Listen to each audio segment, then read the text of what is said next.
Allez, quel est l'événement qui arrive? Hop, pour toi, le 11 mars, 11. J'aime beaucoup ce chiffre, le 11. Très en lien avec les relations d'âme. Allez.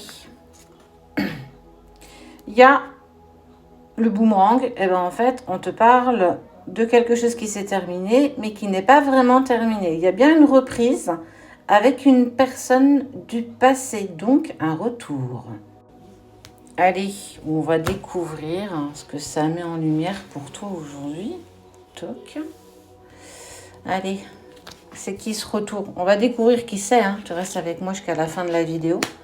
C'est une personne qui avait pris de la distance avec toi. C'est une personne qui s'est qui s'est clairement éloignée de toi ou toi-même de cette personne. Il y a eu beaucoup d'indifférents, d'indifférents aussi. Il y a eu de l'espace qui a été mis entre vous, certainement que vous n'êtes plus aujourd'hui en communication et que cette personne, elle te hante toujours et tu la hantes toujours. Cette sensation un petit peu, tu sais, d'inachevé. On te parle de réunion. La réunion, ça t'indique quoi? La réunion, elle te dit, il y a une reprise de communication, on va se revoir, j'ai besoin de discuter avec toi. En tout cas, on est vraiment sur une amorce où il y a quelque chose d'assez... Alors positif pour le coup, ça ne me le dit pas. Mais en tout cas, il y a une reprise de communication de cette personne avec qui il y a eu de la distance par le passé. On ne sait pas si on est sur du sentimental, professionnel, j'en sais rien du tout.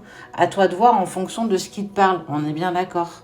Et si ça ne t'intéresse pas, bah tu swipes. Ça évitera que tu mettes des commentaires négatifs. Tu as de l'énergie à mettre ailleurs que là-dedans. On sent que dans cette distance, toi, ça t'a mis en fait sur ta grosse blessure d'injustice. Comme si cette distance qui avait été émise entre vous deux, c'est quelque chose que tu n'as pas forcément bien vécu. Ça a été compliqué pour toi avec la sensation que c'était injuste. Qu'il y avait peut-être quelque chose qu'on pouvait à l'origine solutionner, mais que cette personne qui est partie n'a pas voulu, ou que toi-même, tu n'as pas voulu parce que tu étais trop dans une crise égotique, que du coup, tu n'étais pas du tout dans l'écoute de ce que la personne, à cette époque-là, avait certainement à te dire.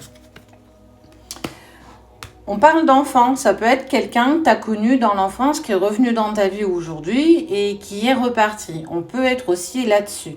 Mais ça met aussi en lumière ton enfant intérieur. Peut-être que parfois, il faut que tu avances avec beaucoup plus de légèreté et qu'en allant de ce côté-là, eh bien, effectivement, la distance sera peut-être moindre et tu seras peut-être plus dans l'ouverture d'un retour, en tout cas d'une explication de la personne avec qui tu es. Enfin, qui revient vers toi. Regarde. Ce qui est sûr, c'est que tu as un contrat d'âme avec cette personne. Il y a quelque chose à faire dans cette vie-là avec le retour de cette personne. Alors, ça peut être de l'amitié, ça peut être plein d'autres choses. On n'est pas forcément sur le côté sentimental. Mais ce qui est sûr, c'est que tu as un contrat d'âme avec cette personne. Donc, il faut que tu ailles au bout de cette relation, ou du moins au bout de cette expérience. On te parle, moi j'adore.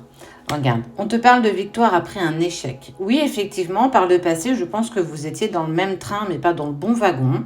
Et que vous aviez beau essayer de descendre du train, que tu remontais dans le wagon, mais c'est toujours pas le bon.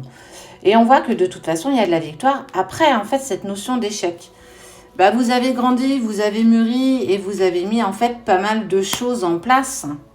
Regarde, on te parle d'instabilité et de temps. Ça veut dire qu'il y a eu cette distance, cette séparation, ce problème de communication. Vous avez même été peut-être des mois, voire des années sans être en communication. Ça t'a clairement déstabilisé. Mais on te dit qu'avec le temps, il y a des choses quand même qui se sont apaisées. C'est ce que je te disais ici tout à l'heure. Où en fait, pour moi, le temps a quand même apaisé vos douleurs. On parle quand même de trahison par le passé qui vous a en fait affecté aussi bien toi que cette personne. Et qu'aujourd'hui, vous n'êtes plus du tout dans ces énergies où je t'en veux terriblement. Le temps a passé et a apaisé vos mots MAUX. En tout cas, on te parle qu'il y a une ouverture et une destinée. Parce que n'oublie pas, il y a un contrat d'âme avec cette personne. Et ouais, allez, qu'est-ce que ça me dit? Que cette personne a très envie de reprendre contact avec toi. Tu vois, il y a cette notion de parole. En tout cas, c'est quelque chose qui bouge. Et c'est pour ça qu'on te parle de date. Ça veut dire que ce n'est pas encore tout à fait présent. C'est une personne qui a envie d'échanger avec toi beaucoup plus que de l'amitié. Donc, ce contrat d'âme, il est bien sur une part sentimentale. Ça peut être de l'amour qu'on partage aussi avec nos amis. Donc voilà, à toi de voir, pour le coup, comment ça peut te parler. Allez, regarde. Regarde bien.